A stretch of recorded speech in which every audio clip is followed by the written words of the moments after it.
আমন্ত্রণ ২১-এর রাতে আমাদের আজকের বিষয় তারেক রহমানকে দেশে না আনার চক্রান্ত।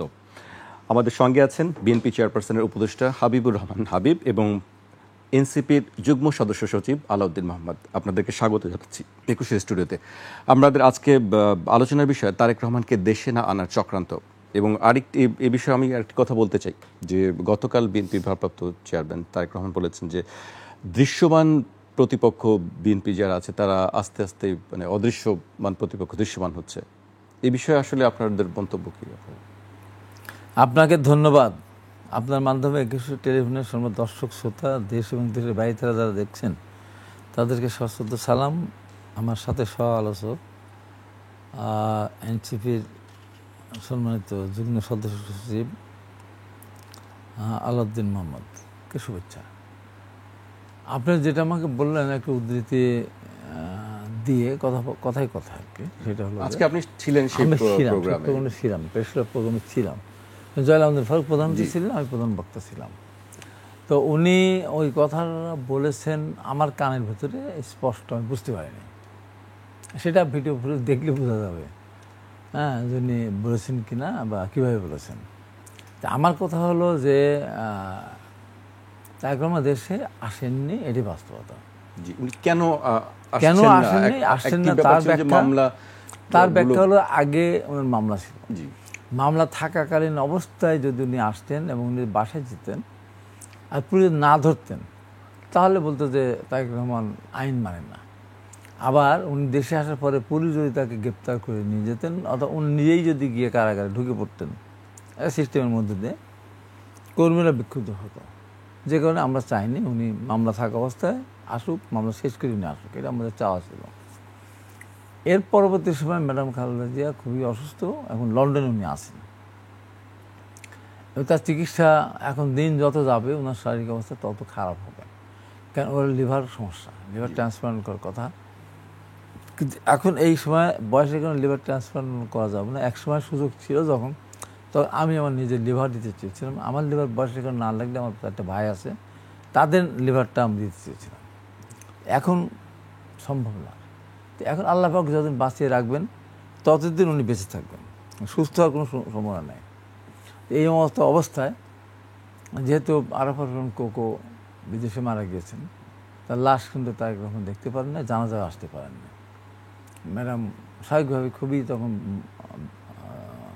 মর্মাহত হয়েছিলেন, বা সেটা আপনারা দেখেছেন টেলিভিশনে, বিভিন্ন ছোট ছেলে মারা গিয়েছেন।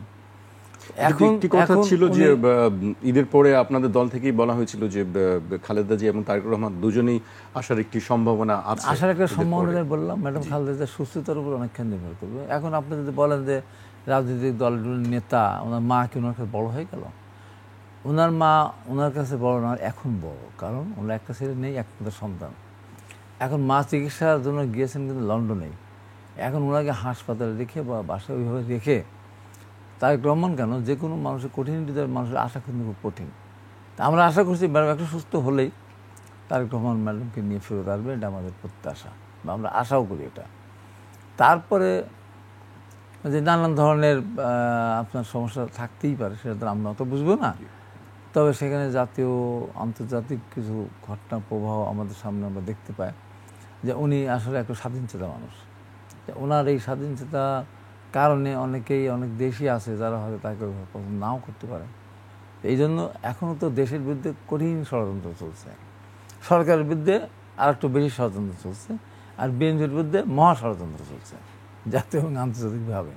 যে কথাটা আপনি যে বললেন যে তারেক রহমান বলেছেন যে আগের অদৃশ্যমান শক্তি দৃশ্যমান হচ্ছে অদৃশ্য। যেমন ধরেন আমাদের রাজনীতি বাংলাদেশে এখন বিএনপির পরে কিন্তু মাঠে যেগুলো বিচরণ করতে তা জামাত ইসলাম, এটা তো বাস্তবতা। জামাত ইসলামকে আগে বিএনপির বিরুদ্ধে কথা বলতো, এখন কিন্তু কথা বলে। যেমন জামাত ইসলামের যে ব্যাংক ছিল, আপনার হাসপাতাল ছিল, মেডিসিনা ছিল, আমলি দখল করে নিয়েছিল। 5 তারিখে পতন হওয়ার পর 7-8 তারিখের মধ্যেই কোনো মামলা নাই, কোর্টে নাই, কোনো জায়গায় বলার নাই, কিছু নাই, গিয়ে তারা তাদের জায়গাগুলিতে তারা উঠে পড়েছে। এটা নিয়ে আমরা কথা বলি না, কারণ বললে এই কারণে ইসলামী ব্যাংক তাদেরই ছিল, এই ঘুষেটি বেদখল হয়ে গিয়েছিল। যারা বেদখল করে নিয়েছিল স্বাভাবিকভাবে 5 তারিখের পরে তারা চলে গেছে, সবকে যার যার প্রতিনিধি ফিরে এসেছে। আমরা এই নিয়ে একবারও কথা বলি না, কিন্তু এখানে কিন্তু হাজার হাজার কোটি টাকার ব্যাপার, এইটা সম্পদ, এটা আমরা বলি না। কিন্তু জামাত ইসলামের অনেকেই, এমনকি আজহারি সাহেব পর্যন্ত, যিনি দেশ থেকে পালিয়ে গেছিলেন মালয়েশিয়া, ইসলামের এই তাগত থাকলে তো দেশে থাকতাম, সেটা পারেন না। উনি অনেক স্কলার, সুন্দর চেহারা আল্লাহ তাকে দিয়েছেন, কিন্তু উনি একটা ইসলামের জালসায় গিয়ে বলে বসলেন কি, এক ডাকাতকে তাড়িয়েছি আর এক দল ডাকাতি করা শুরু করেছে। এটা কোনোভাবে উনি বলতে, এই বলার অধিকার নাই। এই যে সরাসরি বিএনপির বিরুদ্ধে করা, আমরা কি একবার বলি? একবারও তো বললাম যে বাংলাদেশের স্বাধীনতা যুদ্ধের সময় জামাত পক্ষে তো ছিলই না, বিরোধিতা করেছে। আমরা তো বলি না, আমরা তো বলি না, আমরা তো বলতে পারি, আমাকে বলি না, আমরা বলবো না। জামাত থেকে একজন সেক্টর কমান্ডার আছে না, একজন আপনার আছে, মুক্তিযুদ্ধ অভিভাবে আছে, নাই তো? আমরা কি সেটা বলি? বিএনপির বিরুদ্ধে কথা বলতে গেলে আপনার হিসাব করে বলতে হবে তো। এখন আওয়ামী লীগের পর বিএনপি একটা মুক্তিযোদ্ধাদের দল, জিয়া রহমান ছিলেন মুক্তিযোদ্ধা এবং মহান স্বাধীনতা। আপনি শুধু জামায়াতের কথা বলছেন না, বিএনপি ভারপ্রাপ্ত চেয়ারম্যান তারেক রহমান কিন্তু একাধিক প্রতিপক্ষ কিছু কিছু যোগ দিচ্ছে সেই প্রতিপক্ষের একাধিক। এখন আমি এটা বললাম, কিছু কিছু তো আছে, কিছু কিছু নতুনভাবে বিএনপির হয়তো একসঙ্গে বিএনপি করেছে, যেমন 24 কারা কারা সেই প্রতিপক্ষগুলো একটু আমাদেরকে ধারণা দিবেন না? ওই রকম প্রতিপক্ষ ধরেন কিছু কিছু দল আপনি দেখতে পাবেন, আজকে কালকে দেখতে পাবেন একটা দল, আরও হয়তো হবে। এই দলগুলো কারা করবে? কারা করে দিচ্ছে? দল কিন্তু করে দিচ্ছে সরকারের ভিতর থেকে। কোনো সময় এই সমস্ত দল করার ক্ষেত্রে কিন্তু সরকারের পৃষ্ঠপোষকতা চাওয়া হয় না, কিন্তু তারা এখন করবে। এবং সেখানে দেখা যাবে যে বিএনপি যেহেতু এখন বড় দল, বিএনপির ভিতর থেকে কিছু কিছু লোককে নিয়ে পৃষ্ঠপোষকতা দিয়ে আপনার বিএনপির মুখোমুখি দাঁড় করে দেওয়ার একটা চেষ্টা করবে। এবং কিছু কিছু না, প্রকাশকে আমি দেখছি বিএনপি যে এত কষ্ট, এত ত্যাগ, এত গুম খুন, বাড়ি ঘর ছাড়া, ঘর ছাড়া, বাড়ি ছাড়া, হাত নাই, পা নাই, চোখ নাই, মানে বাবা নাই, নাই, ছেলে নাই, এত নৃশংস ঘটনা সেখানে বাড়ি ছাড়া, ঘর ছাড়া হয়ে থাকলো। আমি তো জানি, আমার মোহাম্মদপুরে যে কমিটি ছিল বিএনপির, সেই কমিটির মানুষ একজন মোহাম্মদপুরে বসবাস করতো না, তারা কোথায় মিরপুরে।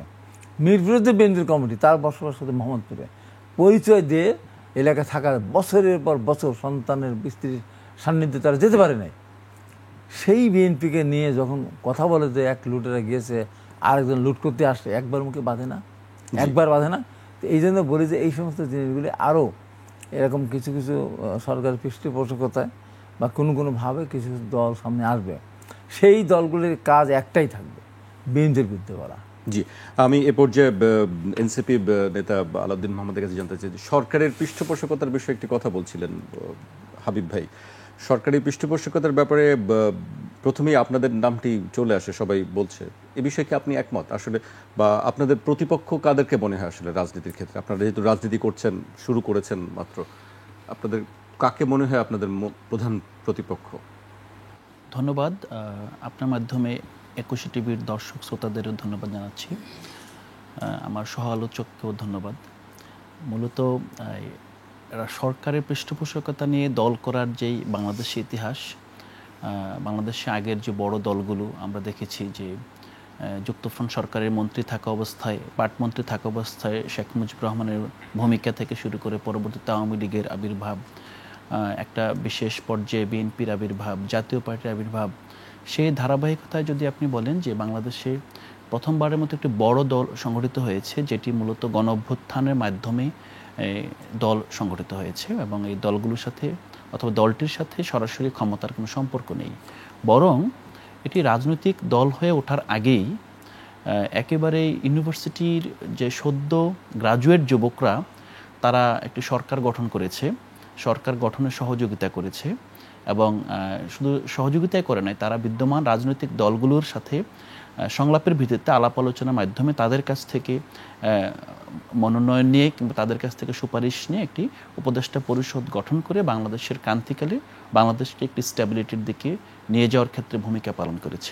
বাংলাদেশে আগে অভ্যুত্থান ঘটেছে, 1969 ঘটেছে অভ্যুত্থান রাজনৈতিক দলগুলোর নেতৃত্বে, 1990 সালে অভ্যুত্থান ঘটেছে রাজনৈতিক দলগুলোর নেতৃত্বে, 2024 সালে অভ্যুত্থান ঘটেছে রাজনৈতিক দলগুলোর সরাসরি নেতৃত্বে না, বরং অরাজনৈতিক শক্তির নেতৃত্বে, এবং রাজনৈতিক দলগুলোর পিছনে নিয়ামক শক্তি হিসেবে ভূমিকা পালন করেছে। এই প্রেক্ষাপটে নতুন যে রাজনৈতিক দল, এই দলের সাথে সরকারের সম্পর্কটা অবশ্যই পৃষ্ঠপোষকতার সম্পর্ক এভাবে বলা যাবে না, বরং ছাত্ররা সরকারকে পৃষ্ঠপোষকতা দিয়েছে শুরু থেকেই, কারণ এই সরকার ছাত্রদের এবং তরুণদের সহযোগিতা ছাড়া টিকে থাকা অসম্ভব ছিল।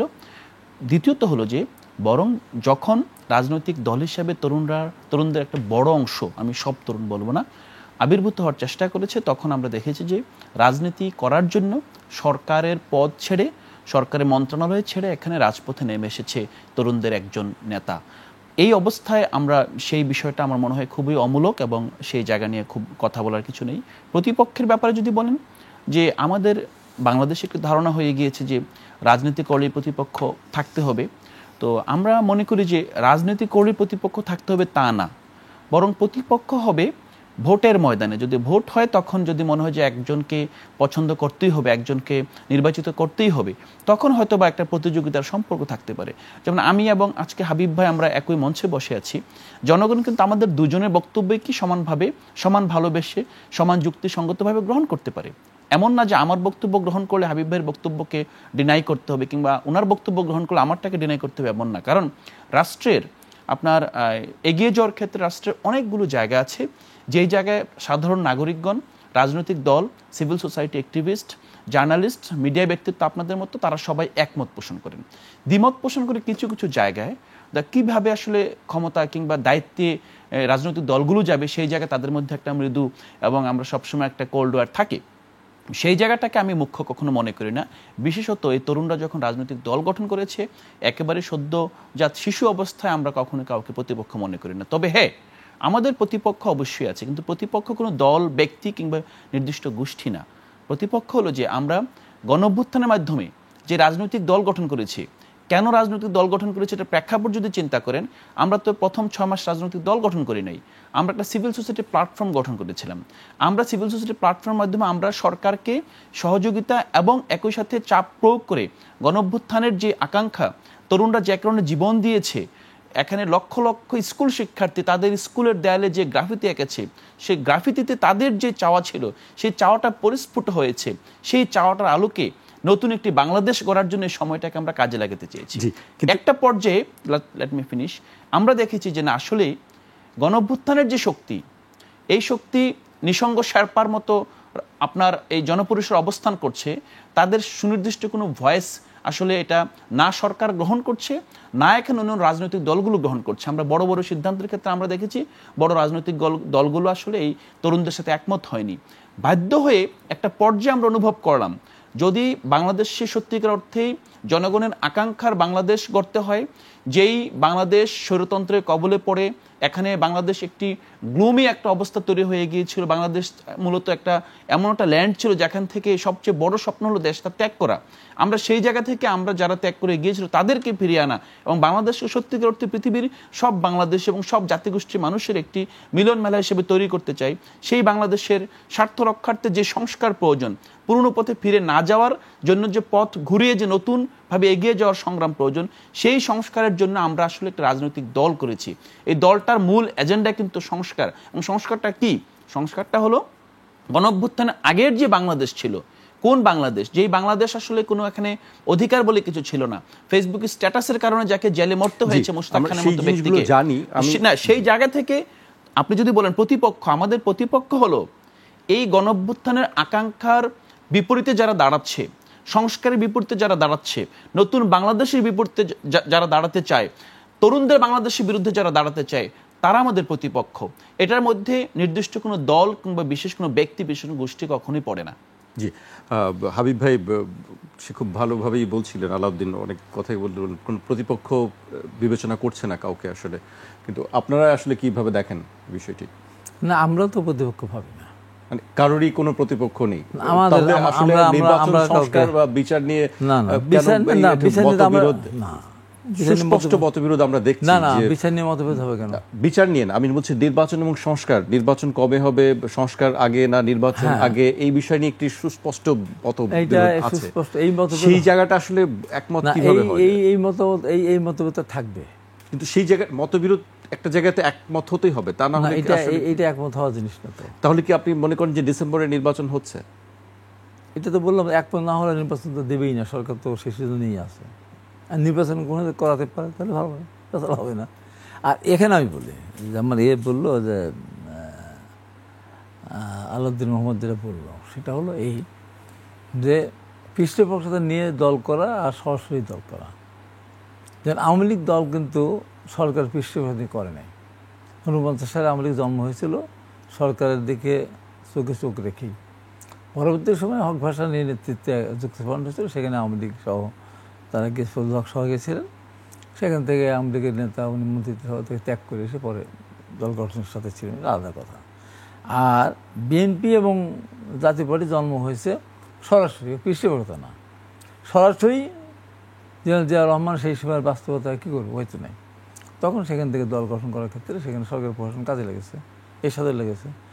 এখন যেটা বলা হচ্ছে, এখন সরাসরি না, এখন সরকারের কিছু পৃষ্ঠপোষকতা থাকতেই হবে, আছে। তাই এই দলটা গঠন করার ক্ষেত্রে সবচেয়ে বেশি অনুপ্রাণিত করেছে কে, উৎসাহিত করেছে কে? প্রধান উপদেষ্টা। ছাত্রদের রাজনৈতিক দল গঠন করার ক্ষেত্রে অতখানি উৎসাহী ছিল না। উনি নিজেই বলেছেন যে তোমরা দল গঠন করো, তোমাদেরকে তোমার চেনে, তোমাদের জনপ্রিয়তা আছে, তোমরা গঠন করো। তাহলে এই কথা তো অনেক বড় কথা, অনেক বড় কথা। সেভাবে চলছে। এখন আওয়ামী লীগ যখন দল গঠন হয়েছে, আওয়ামী লীগের কথাই কিন্তু সরকার কথা শুনে নেয়। এখন খুব বেশি বাস্তবতা, এখন নতুন যে দল এনসিপি, তাদের অনেক নেতাদের অনেক সুপারিশ প্রশাসন শোনে, এটা অস্বীকার করার কোনো উপায় নেই। আমাদেরও শোনে, আমাদের বড় দল আগে থেকে তো আমাদের আছে, লোকজন তো আমাদের আছে, আমাদের মতন লোকজন আছে। তো এনসিপি তো আর ওই পর্যায়ে এখনও যায় নাই, তা তো ছাত্র তো কেবল, অনেকে লেখাপড়া শেষ হয়নি, লেখাপড়া শেষ হয়ে চাকরি পেতে ঢুকে নেয়। তো এটা একটা সুযোগ আছে। জামাত ইসলাম তাদের কথা শোনে, তাদের কথা আরও বেশি শোনে, এবং তারা সেই সুবিধাটা নিচ্ছে। সবার কথাই শুনছে সরকার। এখন সরকার তো সবার, যেহেতু সবাই আন্দোলন মাঠে ছিল। তারপরেও বলছেন যে সরকার নিরপেক্ষ নয়। হ্যাঁ, প্রশাসন বা সরকার না, প্রশাসন, আমি তো বলছি না প্রশাসন। আমার কথা হলো যে সরকার সবার সরকার, এটা কিন্তু সবাই বলছেন, সব রাজনৈতিক দল কিন্তু বলছে যে সরকার নিরপেক্ষ নয়। আমাদের সরকার এনসিপি মনে করছে আমরাই তো করেছি, জামাত ইসলাম কিন্তু আমাদের ভালোই আছে, এই অবস্থা আছে না, চলছে তো এই অবস্থা। এখন মতবিরটা কোন জায়গাতে আসছে আমি বলি, সেটা হলো এই দেশে সবচেয়ে আন্দোলন হয়েছে ছাত্রই করেছে। 69 ছাত্র করেছে, 52 ছাত্র করেছে, 62 ছাত্র করেছে, 63 ছাত্র করেছে, 70 নির্বাচনটা ছাত্রে পার করেছে, যুদ্ধে ছাত্রাই বড় বড় বিপ্লব সব জায়গায়। এবং 90 সালে ওটা রাজনৈতিক দল আমরা করেছি ওটা। তো সবসময় ছাত্ররাই নেতৃত্ব দেয়, কিন্তু রাজনৈতিক দলগুলি তারা সরকার গঠন করে, তারা ক্ষমতা ভোগ করে, আবার ছাত্রদের কাজ শেষ হলে ছাত্রছাত্রীদের চলে যায়। এবার একটা ব্যতিক্রম হয়েছে। আমরা 90 সালে আমি মনে করতাম যে উপদেষ্টা হবো, আমার যদি মনে করতে উপদেষ্টা হতে পারতাম, যদি বলে আমাকে বানাতে পারতাম, যদি মনে থেকে আমার বিনা প্রতিদ্বন্দ্বিতা নির্বাচিত তাও হতে পারতাম। আমরা দিকে যাইনি। আমাদের কাছে এরশাদ ফেরেছে দুর্গের সংসদ ভেঙে দিয়ে ক্ষমতা দখল করেছিল, আমাদের গণতন্ত্র ফিরিয়ে দেওয়া, গণতন্ত্র ফিরিয়ে দিতে আমরা চলে আসছে। 69 সেটা চলে আসছে, কেউ যায় নির্বাচনে অংশগ্রহণ করতে যায়নি। আবার স্বাধীনতা যুদ্ধ করে আসছে, কেউ সরকার কিন্তু অংশগ্রহণ করে নেই, যে আমাকে মন্ত্রী বানাতে হবে, কেউ বলে না, কেউ করে না। এবার একটা ব্যতিক্রম। এখন এই জন্য মানুষ বলে যে সরকারের পৃষ্ঠপোষকতায় এখন সরকারের যে 2 জন আছে বা 3 জন আছে, তাদের সুর আর এনসিপির সুরের ভিতরে কোনো পার্থক্য নেই। এদের সাথে যে কথা বলবে তারা সেই কথাই বলতেছে। তো এই জন্য মানুষ বলে এটা। আর যেটা একমত হওয়া সম্ভব না এই কারণে, স্বাভাবিকভাবে এখন তারা নতুন দল, এখন রেজিস্ট্রেশন হয়নি, এখন একটা দল রেজিস্ট্রেশন হবে, তারপর তারা দল সংগঠিত করবে, তারপরে যদি তারা একটা নির্বাচন চাবে, তাদের এই চাওয়ার ভিতরে দল দেখি না। কেন দেখি না? তার নতুন দল, রেজিস্ট্রেশন হয়নি। এখন ডিসেম্বর নির্বাচন হলে তো তাদের ক্যান্ডিডেট দেওয়ার সমস্যা হবে না, যে এখন রেজিস্ট্রেশন যেতে হয়নি, সেহেতু তারা নির্বাচন পরে হোক, এটা তারা চাইতেই পারে। এইটার জন্য তাদেরকে আমরা দোষ ধরি না। কিন্তু রাজনৈতিক যে দলগুলি আগের থেকে আছে, তারা যখন এটা বলে, তখন স্বাভাবিকভাবে এই মতভেদটা দেখা দেয়। যারা দীর্ঘদিন নির্বাচন করে আসতেছে, ওদের চাওয়ার ভিতরে কোনো কলঙ্ক নেই, ওদের চাওয়ার ভিতরে কোনো পাপ নেই। তার নতুন দলগুলো সরাসরি বলছে, দলগুলো আমাদের একটু সময় দিতে হবে, সুযোগ দিতে হবে। এখন কথা হলো যে আমি কোন জায়গাটা আমি সন্দিহান, যে দেশের ভিতরে দেশের বিরুদ্ধে বহুত ষড়যন্ত্র চলছে, সরকার বিরুদ্ধে ষড়যন্ত্র চলছে কোনো কারণে। ধরেন এই ষড়যন্ত্রটা কি ভেতরে না বাইরে থেকে হচ্ছে? বাইরে তো আছে। এখন তো পার্শ্ববর্তী দেশ তো আপনি মানেই না আপনাকে, সরকারকেও তার মান না। এই দেশটাকে নিয়েই তো তারা চিন্তা করছে। আমি তখন চিন্তা করি যে আমার দেশ কি কোথায় কবে যাবে তার ঠিক আছে। পার্বত্য চট্টগ্রাম যে ওই আবার ইয়ের মতো ইসরায়েলের মতো ফিলিস্তিনের জায়গায় যে ইসরায়েলকে বসায় দিয়ে যে আজকে ষড়যন্ত্র সারা মিডল ইস্ট আপনার তছনছ হয়ে যাচ্ছে। আজকে তো একটা ষড়যন্ত্র আছে, তো আপনার চট্টগ্রাম কেন্দ্র করে আলাদা রাষ্ট্র গঠন করার একটা ষড়যন্ত্র চলতেছে। ওটা দেশের বিরুদ্ধে ষড়যন্ত্র। আর সরকারের বিরুদ্ধে ষড়যন্ত্র, এই সরকারকে কোনোভাবেই এই সরকারকে ভারত বর্তমান যে সরকার আছে, ভারত এই সরকার সরকার এক জায়গায়। কংগ্রেস আর বিজেপির ভিতরে অনেক পার্থক্য। কিন্তু যখন আওয়ামী লীগের পতন হলো, তাদের কি একটা দেশের সরকার পতন হয়েছে, মানে তাদের মনে পতন হয়ে গেল। একই সুরে কথা বললো, রাহুল গান্ধী যে সুরে কথা বলে, মোদির সেই সুরে কথা বলে। অথবা পাশে তারা একটা দেশ, আমরা একটা দেশ। এই দেশের সরকার পরিবর্তন তাদেরকে, তারা তো জনগণের সাথে তাদের সম্পর্ক, পরে এবার যারা নির্বাচিত হয়ে আর তাদের সাথে সম্পর্ক করবে না। এখন পর্যন্ত তারা সেই এক পথেই তারা এখন আছে। তো এইটাই সরকার বিরুদ্ধে ষড়যন্ত্র। এই সরকারকে তারা কোনোভাবেই সফল করতে দিতে চায় না। আর আমাদের শপথ, যে কোনো মূল্যেই হোক আমরা এই সরকার সফল করতে চাই। এই সরকার সফল না হলে গণতন্ত্র ব্যর্থ হয়ে যাবে, গণতন্ত্র আবার অনেক দূর আমাদের মানে চোখের আড়ালে চলে যাবে। যে কারণে আমরা চাই একটা নির্বাচন ষড়যন্ত্র পাকাপোক্ত হওয়ার আগেই একটা নির্বাচন, সুষ্ঠু একটা নির্বাচন হয়ে গেলে ওই ষড়যন্ত্র তখন অতখানি কাজ করতে পারবে না। তাছাড়া যত লেন্দি হবে, বললাম তো, তখন ওই শক্তিগুলি কিন্তু আস্তে আস্তে আস্তে আস্তে আস্তে আমি চিন্তাও করতে পারি না যে ঈদের মাঠে সরাসরি আসছে, ঈদের মাঠে এসে জয় বাংলা স্লোগান দিচ্ছে, ঈদের মাঠে এসে গোলাগুলি করতেছে। তাহলে কত ভয়ঙ্কর। এবং তাদের শক্তি কোথায়? তাদের শক্তি হলে প্রশাসন। এই প্রশাসন সভ্য কিন্তু তারা কথা বলে, ফোনে কথা বলে, বিভিন্ন এর মাধ্যমে কথা বলে। জি, আমরা বুঝতে পেরেছি আপনার কথা হাবিব ভাই। আমরা এই পর্যায়ে একটি বিরতি নিতে হচ্ছে আমাকে। দর্শক, একটি বিরতি নিচ্ছি। বিরতির পর আবারও ফিরবো 21-এর রাতে। আমাদের সঙ্গেই থাকুন।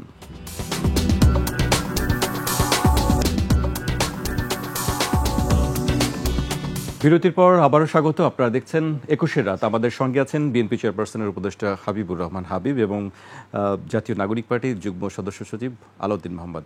বিরতিতে যাবার আগে অনেক বিষয় নিয়ে কথা হচ্ছিল, সংস্কার নিয়ে, নিরপেক্ষতা নিয়ে প্রশাসনের। হাবিব ভাই অনেকগুলি কথা বলেছেন, প্রশাসনের নিরপেক্ষতা নিয়ে প্রশ্ন তুলেছেন, আপনারাও অনেকবার প্রশ্ন তুলেছেন এবং সব দলই বলছে যে প্রশাসনের মধ্যে কোথাও কেন যেন একটি ঘাপটি বেড়ে কেউ আছে, কেউ অদৃশ্য কোনো শক্তি একটি কাজ করছে। আপনারা কি মনে করেন? আসলে আমরা মনে করি যে এখানে প্রশাসন, হাবিব ভাই যথাযথভাবে বলেছেন, গত 15-16 বছরে মূলত 1/11-এর সময় থেকেই, আওয়ামী লীগ আসার আগে থেকেই প্রশাসন একটা সেট আপে চলে গিয়েছিল। তো সেই সেট আপটাই পরবর্তীতে আওয়ামী লীগ এসে আরও বেশি স্ট্রেংথেন করেছে এবং তাদের মতো করে একটা জেনারেশন তৈরি করেছে। এখন সেই জেনারেশনটা তো এখন রয়ে গিয়েছে। আরেকটা বিষয় হলো যে আওয়ামী লীগ দীর্ঘদিন বাংলাদেশের যেই তরুণ প্রজন্ম আছে, তাদের একটা অংশকেও একটা ক্রেডিবল একটা ভয় দেখাতে পেরেছিল যে তারা যদি ক্ষমতায় না থাকে তাহলে বাংলাদেশ জঙ্গিদের হাতে চলে যাবে, বাংলাদেশে একটা রেডিক্যাল ইসলামিস্ট শক্তির উত্থান ঘটবে। তো এটা কিন্তু অনেকেই যেরকম আওয়ামী লীগের লুটতরাজের অংশীদার হিসেবে আওয়ামী লীগের সমর্থক, অনেকেই কিন্তু আবার বিভিন্নভাবে তারা ওই ন্যারেটিভসের উপর বিশ্বাস রেখেও তারা আওয়ামী লীগকে চেয়েছিল। এটার মধ্যে প্রশাসনও এর বাইরে কিছু না।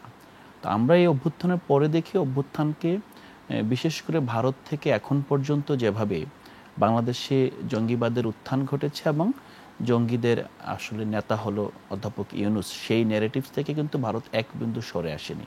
তো সেই জায়গা থেকে আমরা যদি দেখি যে এই প্রশাসন আছে, এই প্রশাসন আমাদের আভ্যন্তরীণভাবে যেভাবে তারা ইঞ্জিনিয়ারিং করছে, কিভাবে তারা ডিসি, এসপি কিংবা ঊর্ধ্বতন কর্মকর্তা থেকে শুরু করে একদম অধস্তন পর্যন্ত একটা নেটওয়ার্কের মধ্যে আছে। তো সেই জায়গা থেকে আমাদেরকে আসলে রাষ্ট্রকে বের করে নিয়ে আসার জন্য যেটা দরকার ছিল সেটা ছিল যে এখানে আমরা যেই গণঅভ্যুত্থানের একসাথে লড়াই করেছি, আমরা সহযোদ্ধা, তাদের মধ্যে একটা সমন্বিত ঐক্য দরকার ছিল, যে দরকারটা এখনও আছে। এবং এই যেমন হাবিব ভাই বলেন যে কিছু কিছু বিষয় একমত হবে না, এটা অবশ্যই সত্য কথা। এটা দলের ভিতরেও কিছু কিছু বিষয় একমত হবে না, এটাই বিউটি অফ ডেমোক্রেসি। কিন্তু রাষ্ট্রের কিছু মৌলিক বিষয়ে অবশ্যই একমত না হওয়াটা একটা রাষ্ট্রের জন্য খুবই ভালনারেবল একটা নাজুক অবস্থা তৈরি করে। কোন বিষয়ে একমত হওয়ার কথা বলছেন? যে অন্যান্য দলগুলো একমত হতে পারে, কোন কোন মোটা দাগে কোনটা মনে হয় আপনার কাছে এই বিষয়ে একমত হওয়া উচিত? যে মোটা দাগে যে আমরা মনে করি প্রথমত বাংলাদেশের স্বাধীনতা, সার্বভৌমত্ব, অখণ্ডতা, জাতীয় নিরাপত্তা বাংলাদেশের যে প্রতিষ্ঠানগুলোর যেই ন্যাশনাল ইন্টারেস্ট, এই জায়গাগুলোতে আমার মনে হয় প্রতিটি রাজনৈতিক দল এক হতে পারে। এবং এই একটা জায়গায় যেহেতু এখন একটি রাজনৈতিক দল যাদের প্রধান নেতা বলেছিলেন ভারতকে যা দিয়েছে তারা চিরদিন মনে রাখবে, তারা সেই জায়গায় আশ্রয় নিয়েছে এবং তারা আবার বাংলাদেশের মধ্যে তাদেরকে পুশ করে এখানে রাজনীতিতে পুনর্বাসিত করার চেষ্টা করছে।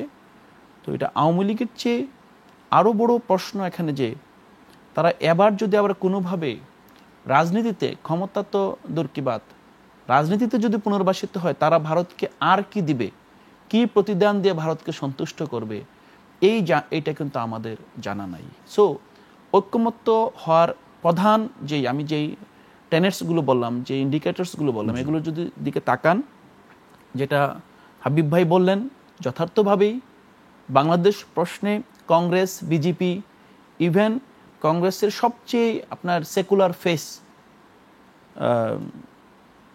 জাতিসংঘের আন্ডার সেক্রেটারি জেনারেল ছিলেন, কি যেন নামটা মনে পড়ছে না, ওনারাও কিন্তু আপনার বাংলাদেশ প্রশ্নে একটা অবস্থানে গিয়েছেন। আমরা আসলে ইন্ডিয়া প্রশ্নে কি একটা অবস্থানে যেতে পারবো? আমি আসলে বলছি যে নির্বাচনের ক্ষেত্রে কোন জায়গাটায় একমত হতে পারে আর কি রাজনৈতিক দলগুলো, আমি আসলে বিষয়টি জানতে চাই। নির্বাচনের ক্ষেত্রে, সংস্কারের ক্ষেত্রে এবং বিচারের ক্ষেত্রে অবশ্যই একমত হতে পারে। তবে আপনি যদি কেন একমত হবো এই বিষয়টা আমরা ক্লিয়ার না থাকি, তাহলে আমরা কোথায় একমত হবো এটা বুঝতে পারবো না। যেমন আমার কাছে যেটা মনে হচ্ছে যে কেন একমত হবে এই প্রশ্নে আমাদের ক্লিয়ার আন্ডারস্ট্যান্ডিংয়ের ঘাটতি আছে। যেমন বিএনপির অবস্থান, বিএনপির সাথে জামাত ইসলামের কিছু দূরত্ব, আমরা যেটা হাবিব ভাইও বললেন যে এখন বাদানুবাদে লিপ্ত আছেন, কিংবা এনসিপির সাথে এই দুই দল কিংবা অন্যান্য ছোট ছোট যে দল আছে তাদের যে অবস্থান, সবার মধ্যে একটা জায়গা ক্লিয়ার, যারা বাংলাদেশপন্থী শক্তি, এরা বাংলাদেশি যে জাতীয়তাবাদ, যদিও জাতীয়তাবাদের তর্কের বাইরে আমরা চলে এসেছি ইতিমধ্যেই, তো বাংলাদেশি জাতীয়তাবাদে বিশ্বাসী, বাংলাদেশের এই যে জাতীয় নিরাপত্তা, অখণ্ডতা এবং বাংলাদেশের ভূমিকে অন্য কোনো দেশের স্বার্থে ব্যবহার না করার নীতিতে বিশ্বাসী, তারা যদি একটা জায়গায় একমত হয়, তাহলে কোন রাজনৈতিক দল আছে এই দেশের মধ্যে, কারা আছে যারা আসলে এই নীতিতে বিশ্বাসী না, এই প্রশ্ন তারা একমত হতে পারে। এবং এই প্রশ্ন যদি একমত হয়, তাহলে নির্বাচন প্রশ্ন, সংস্কার প্রশ্ন কিংবা অন্যান্য যাবতীয় যত আপনার সংস্কারের যেই প্রশ্ন আছে, এগুলো একমত হওয়া খুব ইজি হয়ে যাবে। আপনি নিশ্চয়ই বুঝতে পেরেছেন আমি আসলে কোন দিকে বলছি। আরো স্পষ্টভাবে যদি বলতে চাই, আমাদের একটা প্রশ্নে একমত হতে হবে যে বাংলাদেশের স্বার্থ বনাম প্রতিবেশীর স্বার্থ, এই দুইটা জায়গা যদি আমরা আলাদা করতে পারি, কোন রাজনৈতিক দল বাংলাদেশের স্বার্থের চেয়ে প্রতিবেশী স্বার্থকে বেশি করে দেখে, তাদের লয়্যালটি, তাদেরকে কিভাবে আমরা রাজনীতিতে আনবো, সেই প্রশ্নটা গুরুত্ব দিয়ে দেখতে হবে। আমরা যে আজকে বলছি যে একটা দল নিষিদ্ধ হলে, দলকে নির্বাচন না আসতে দিলে ইনক্লুসিভ অন্তর্ভুক্তিমূলক নির্বাচন হবে না, কিংবা জাতিসংঘ এখানে আপনার হস্তক্ষেপ করতে পারে, বলতে পারে এটা অন্তর্ভুক্তিমূলক নির্বাচন হয়নি। কিন্তু একটা বিষয় বুঝতে হবে যে এখানে আমরা শুধু দল হিসেবে না, একটি রাজনৈতিক দল, একটা দেশের নাগরিকত্ব, এটা পুরোপুরি নির্ভর করে সেই দেশের প্রতি লয়াল কিনা, তার আনুগত্য কোন দেশের প্রতি। আমরা একটা জায়গায় এখন খুব দ্বিধার মধ্যে আছি যে আওয়ামী লীগের আনুগত্য, আওয়ামী লীগের নেতাদের আনুগত্য, আওয়ামী লীগের সাথে যে বিশাল স্ট্রাকচার, তাদের আনুগত্য কি জাতীয় সংসদ নাকি আপনার ইন্ডিয়া গেট? আওয়ামী লীগ তো এখন সিনে নেই, এখন তো আওয়ামী লীগের আসলে কোনো রাজনৈতিক কর্মকাণ্ড। আপনি যে নির্বাচনের ব্যাপারটা যান, সংস্কারের ব্যাপারটা যান, আপনি যে বলছেন ঐক্যমত্যের জায়গাটা, আওয়ামী লীগ সিনে নেই, আপনি এই বিষয়টা বলতে পারেন না। আওয়ামী লীগ রাজনৈতিক মাঠে আমাদের তাদের কোনো কর্মকাণ্ড দেখিনি, সেই জায়গা থেকে বলছি যে রাজনীতিতে আওয়ামী লীগের, আওয়ামী লীগ একটা ডুবিয়াস কন্ডিশন বাংলাদেশে তৈরি করে রেখেছে এখনো।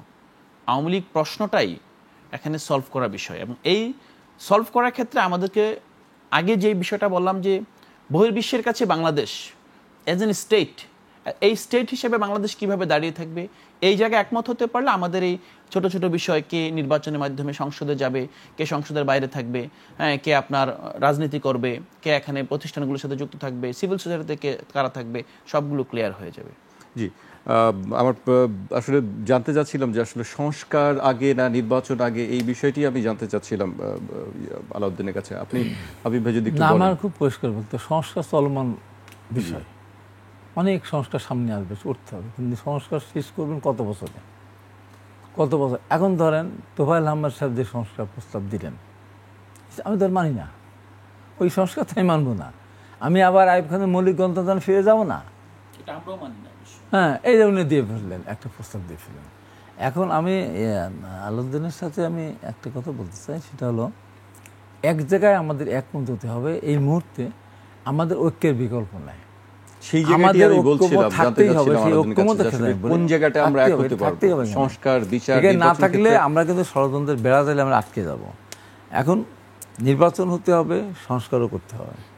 একটা জিনিস আমি আমার পক্ষ থেকে বলতে চাই, আমরা বলতে চাই, আওয়ামী লীগ যে অত্যাচার বিএনপির উপর করেছে, ম্যাডামের উপর যে অত্যাচার করেছে, তারেক রহমানের উপর যে অত্যাচার করেছে, আর আমার নিজের উপর তো করেছি, গুলি করেছে, লাগে নাই, ক্ষতবিক্ষত করেছে, হেলিকপ্টার লাগাতে আসছি ইলেকশনের মধ্যে, আবার আমাকে পাবনা থেকে কীভাবে আমার মতো একটা সিনিয়র মানুষকে মারলো, পিটালো। তো আওয়ামী লীগের অপকর্মের শেষ নাই। তো আওয়ামী লীগের বিচারের ক্ষেত্রে এনসিপি বলেন আর অন্য কথা রাজি, অন্য ক্ষমা টমা করে দিয়েছে। আমরা কিন্তু ক্ষমা করতে পারবো না, আমরা পারবো না, এনসিপি পারবো না।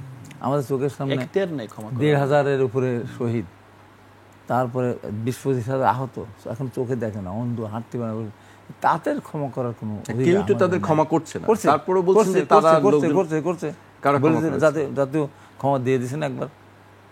আমি আরেক পরাজিত শক্তিকে আমি পরিষ্কার করে যখন আমি বললাম, 2টা টক শো ছিলাম, এই অধিকার কে দিল আপনাকে, এই অধিকার কে দিল যে সব ক্ষমাকে দিলাম? আমার বক্তব্যের পরদিন বলতে ব্যাখ্যা করেছে যে না, ওই সবাইকে ক্ষমা না, আমাদের উপরে যে আওয়ামী লীগ অত্যাচার করেছিল সেই ক্ষেত্রে আওয়ামী লীগকে আমরা মাফ করে দিলাম। চিন্তা করেন, এই জন্য জামায়াত ইসলামের কথা বলছেন যে জামায়াত ইসলাম আমাদেরকে ক্ষমা করে দিয়েছে, যে আপনি তাই আপনি বলছেন যে এক আমরা পরাজিত শক্তিকে বলছেন এনসিপি পারবে না, আমরা পারবো না, এটা আমরা পারবো না এই ক্ষমা করতে। এই বিচার হতে হবে, বাংলাদেশের মাটিতে এই বিচার হতে হবে। আওয়ামী লীগের সমস্ত সম্পদ লুট করা, চুরি করা সম্পদ বাজেয়াপ্ত হতে হবে। বিচার তো এই প্রশাসনই শুরু করেছে, বর্তমান প্রশাসনই বিচার কার্যক্রম শুরু করেছে। শুরু করেছে বললাম, উদাহরণ দিলাম কি, প্রশাসন শুরু করেছে, কিন্তু আন্তর্জাতিক প্রশাসন চায় না।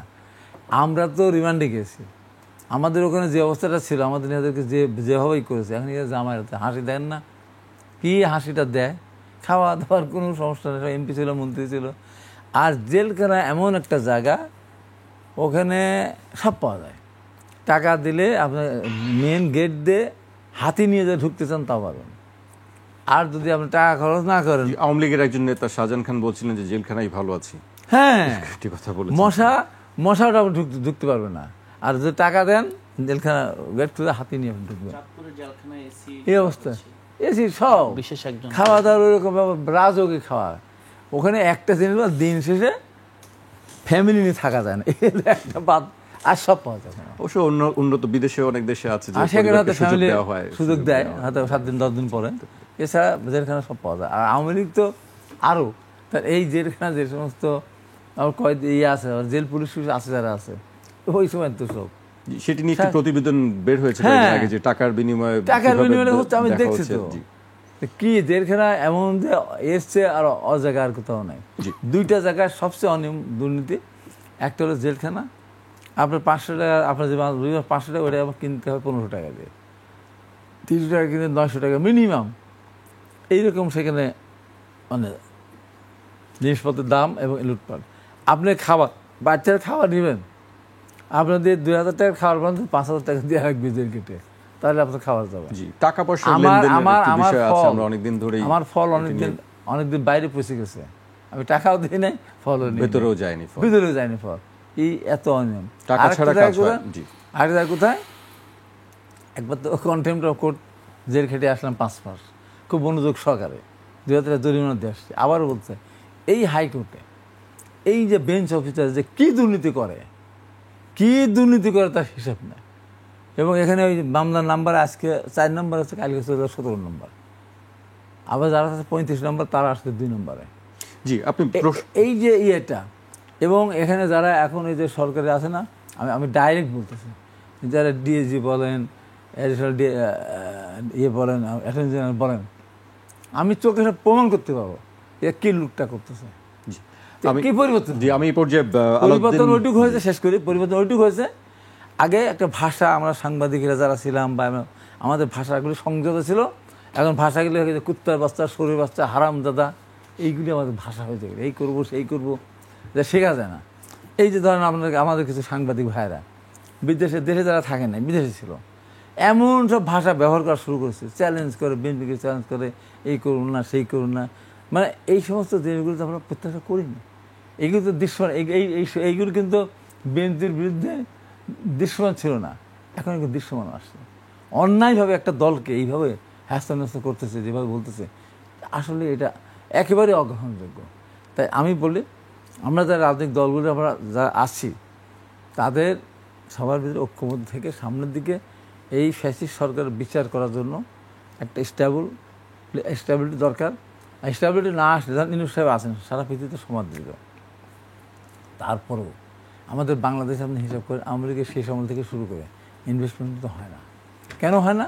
কখন কি হয় না হয়, এই জন্য স্ট্যাবিলিটি দরকার। স্ট্যাবিলিটি দরকার বলেই একটা নির্বাচনের দরকার। আর এনসিপির কথা আমি বলি, ওরা সময় চাইতেই পারে। তারপরে বলবো যে সাহস করে নামতে হবে নির্বাচনে। এইবারই জিততেই হবে, এইবারই এমপি হতেই হবে তা না। ওদের একটা ভবিষ্যৎ আছে, এদের বয়স সব 30-এর মধ্যে, এর আরও 30-40 বছর রাজনীতি করতে হবে। আমার বয়স 70 বছর, আর ওর বয়স কত, 27 বছর বা 30 বছর। না, ওর বয়স একটু বেশি হলে অন্যদের বয়স কম আছে, তো 30-40 বছর তারা রাজনীতি করতে পারে।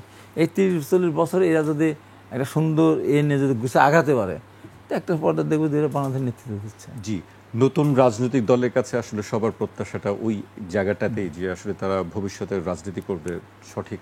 তো বলে একটা তাকে ভুল করছে, জি, সেই ভুলটাকে ওরা ওদের সেরাটনে না কোথাও একটা ইফতার পার্টি করেছিল না, ওইটা না করে ওরা যে ষড়যন্ত্র করতো, রাজনৈতিক দলের নেতারা আসবে, দাওয়াত দেবে, কোন এখানে আসবে। আমরা সমালোচনাগুলো আছে, আরো অনেক সমালোচনা থাকবেই। সেই জায়গা থেকে আমি চাই নতুন প্রজন্মের সামনে থেকে এগিয়ে যাক, সতর্কতা অবলম্বন করুক। জি, একটি বিষয় আপনাদের বিরুদ্ধে সবসময় বলা হয়, বিরুদ্ধে বলবো না, সমালোচনা করা হয় যে নতুন রাজনৈতিক দলের সুস্পষ্ট কোনো রূপরেখা এখনো পর্যন্ত তারা তুলে ধরতে পারেনি। আমি শেষ প্রশ্ন, আমার কাছে, আমার সময় একেবারে শেষ পর্যায়ে, বাংলাদেশের নতুন রাজনৈতিক ব্যবস্থা গড়ে তোলার ক্ষেত্রে আপনারা কি কি চ্যালেঞ্জ মোকাবেলা করছেন, কি কি চ্যালেঞ্জ আছে আসলে মনে করেন আপনারা? একেবারে শেষ পর্যায়ে আমরা বাংলাদেশের নতুন যে রাজনৈতিক দলের বিকাশের ক্ষেত্রে যে প্রধান চ্যালেঞ্জ হলো যে এই অভ্যুত্থানের মাধ্যমে বাংলাদেশের জনগণের একটা বিরাট অংশ বাংলাদেশের রাষ্ট্র সম্পর্কে সচেতন হয়েছে এবং তাদের একটা আকাঙ্ক্ষা তৈরি হয়েছে। একই সাথে আমরা দেখি যে বিদ্যমান যে বৈষম্য ভিত্তিক একটি সমাজ, সেখানে আপনার অনেকেই আছে, আপনি আজকের খবরে দেখলাম নতুন করে 30 লক্ষ মানুষ চরম দারিদ্র্য সীমার নিচে প্রবেশ করছে। তো এই যে বাস্তবতা, এবং বাংলাদেশের আপনি প্রায় 4 কোটির বেশি মানুষ এখনও অক্ষর জ্ঞানহীন। তো এবং অনেকগুলো কমিউনিটি আছে যারা কমিউনিটি কখনোই জাতীয় লেভেলে আপনার মানে ন্যাশনালি রোল প্লে করার সুযোগ পায়নি। তো এই যে একটা আপনার ব্যবস্থা, যে সমাজ ব্যবস্থা, এই ব্যবস্থায় নতুন করে এই যে তরুণরা মানুষের আস্থার জায়গায় যাওয়ার জন্য যেই সংগ্রাম, দীর্ঘ পথ, এই সংগ্রাম পাড়ি দেওয়ার মতো তাদের দম নেওয়া, এটা একটা বড় চ্যালেঞ্জ। দ্বিতীয়ত হলো যে বাংলাদেশে যেই একটা সেটেলমেন্ট আছে, যেটা বললাম, যে এখানে যে বিষয়টা হাবিব ভাই খুব সুন্দর করে বললেন এবং খুব অনেস্টলি বললেন, যে ওনারাও আসলে সরকারের কাছে অনেক কিছুই বিভিন্ন জায়গায় কল দিলে কাজ হয়, এবং মানুষ যখন বিপদে থাকে তখন স্বাভাবিকভাবে রাজনীতিবিদদের কাছে আসে, হয়তোবা তারা রাষ্ট্রের কর্মকর্তাদেরকে কিছু বললে এখানে হয়তোবা তারা রোল অফ ল এখানে এনশিওর করতে পারবে।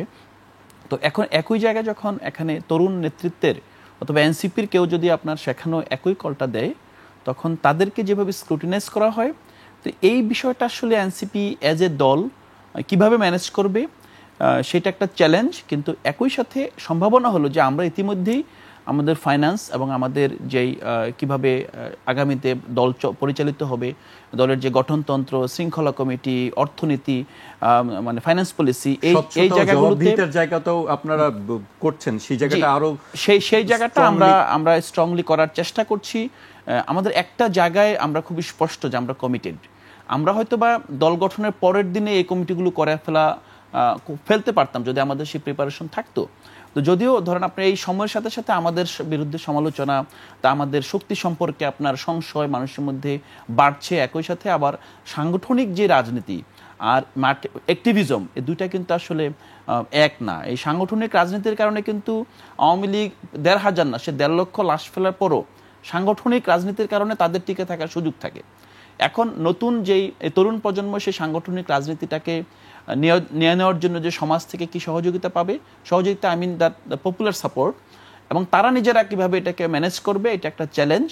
এবং আমি মনে করি যে এই চ্যালেঞ্জটা এটা নেওয়ার মতো শক্তি আমাদের আছে, এবং সমাজের সেই চ্যালেঞ্জ গ্রহণ করার মতো মানসিকতা আমরা ইতিমধ্যে দেখেছি। তো এখন আমাদের যেটা দরকার সেটা হলো যে নিষ্ঠার সাথে আপনার দেশের প্রতি কমিটমেন্ট নিয়ে এগিয়ে যাওয়া, এবং বৈশ্বিক এবং আভ্যন্তরীণ অনেকগুলো আপনার গোষ্ঠী আছে যারা এই তরুণ প্রজন্মের মধ্যে এবং এই ফেসিবাদ বিরোধী শক্তির মধ্যে ঐক্য বিনষ্ট করতে চায়। সেই ব্যাপারে সচেতন থেকে জাতীয় নিরাপত্তা এবং সার্বভৌমত্বের ব্যাপারে অটল থেকে এগিয়ে যাওয়াটা হলো আমাদের চ্যালেঞ্জ। জি, আমাদের শেষ করতে হচ্ছে, সময় শেষ হয়ে গেছে। হাবিব ভাই আপনাকে অনেক ধন্যবাদ, আলাউদ্দিন আপনাকেও ধন্যবাদ আমাদেরকে সময় দেওয়ার জন্য। কথা নাই, কথা হলো যে আমাদের আন্দোলনকারী দলগুলোর ভিতরে ঐক্য থাকতে হবে, ষড়যন্ত্রকে মোকাবেলা করে সামনের দিকে এগিয়ে যেতে হবে। জি, আমরা সেই প্রত্যাশাই করি সবার কাছে, সব রাজনৈতিক দলগুলোর কাছে। আপনাদেরকে অনেক ধন্যবাদ আমাদেরকে সময় দেওয়ার জন্য। দর্শক, আজ এখানেই শেষ করছি, আবার দেখা হবে রোববার রাত 12টায়। আপনারা সবাই সুস্থ থাকুন, নিরাপদে থাকুন, আর 21-এর সঙ্গেই থাকুন।